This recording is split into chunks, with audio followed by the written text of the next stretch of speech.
Keep one, sell one. I've got the FX30 and the a6700, and I'm trying to decide which of these two cameras I need to get rid of. It might actually come down to me listing them both and then just getting rid of the one that sells first. I posted on my community feed the same question, and I got so many responses back, by which I mean I got 3 or 4 responses back.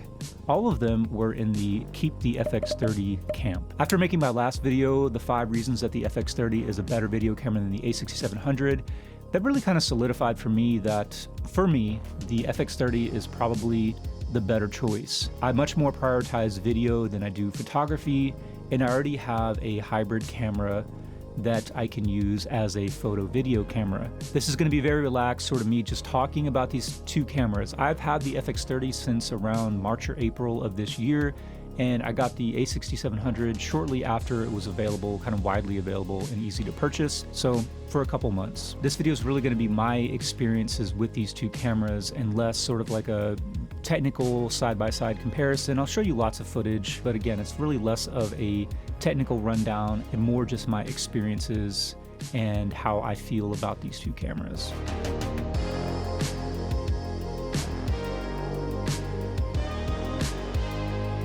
So let me just quickly run down the things that I identified as making the FX30 better as a video camera than the a6700.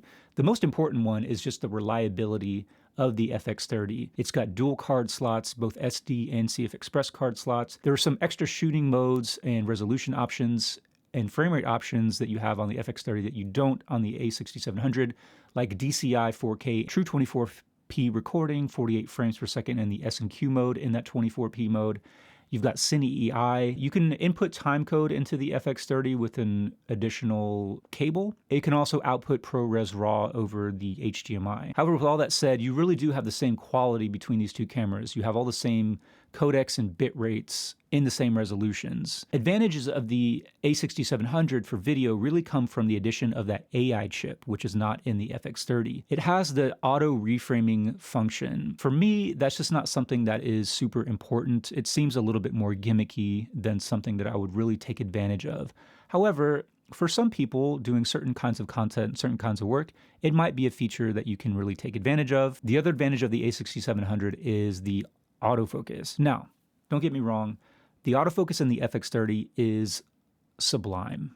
I don't hesitate to use a word like sublime when describing the autofocus in the FX30. Autofocus in the a6700 is what is better than sublime? Metaphysical. That doesn't make any sense. The autofocus in the a6700 is just even better. And I don't really have any way to objectively show you that. The best way to capture what the camera is doing in terms of autofocus is over HDMI. So using an external recorder is really the only way to show what the autofocus is doing, and I don't have one. So you just have to take my word for it. In addition to the different tracking modes that it has, so you have like different objects you can track, like cars and planes and trains. That's all well and good and something that you might be able to take advantage of, but you can easily do those kinds of things on the FX30 by just using the tracking box and just touching what you want to track. It's just taken the eye detect autofocus in humans, animals, birds, and insects to another level. On the FX30 and like the A7S III, for instance, where I might rely on that touch tracking to put the box on something that I want to track,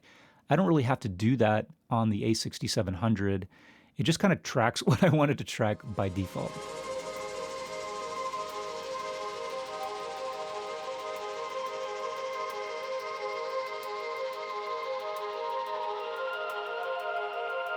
It's pretty clear, though, that the FX30 just has way more extra features and important features for video shooters than the a6700 does. Speaking of overheating, I've done a lot of testing with the a6700 to try to figure out when it's going to overheat. The bottom line, though, is if you are using the higher quality recording settings and codecs in the a6700 in 4K, it's going to overheat. It's just a matter of how long it's going to last. In 4K 24, if you're using XAVC HS in 422 10-bit, I've typically been able to get well over an hour of recording, so that's not too bad. However, if you are shooting at higher frame rates like 4K 60 and 4K 120, it's going to overheat significantly faster. The a6700 is going to start building up heat just by being on. Even if you're just in the menus setting up the camera, it's going to start getting warmer.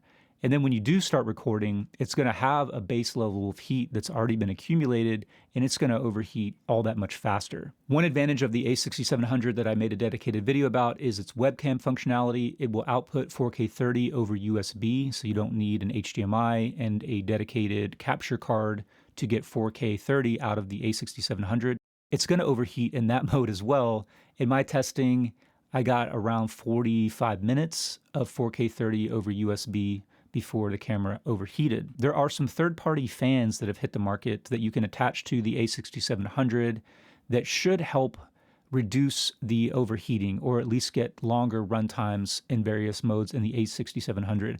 I haven't tested any of them myself, but I don't have any reason to doubt that they will extend the runtime of the a6700, and that would definitely be an option to consider. The big advantage of the a6700 is that it is a hybrid camera, much more so than the FX30 can claim to be. The a6700 has a burst shooting mode, meaning that you can just hold down the shutter and it will continuously take photos until the buffer fills and it slows down or stops recording and waits for the card to write all those photos. The FX30 does not have any burst shooting mode, so in order to take multiple photos quickly, you just have to continuously depress the shutter button.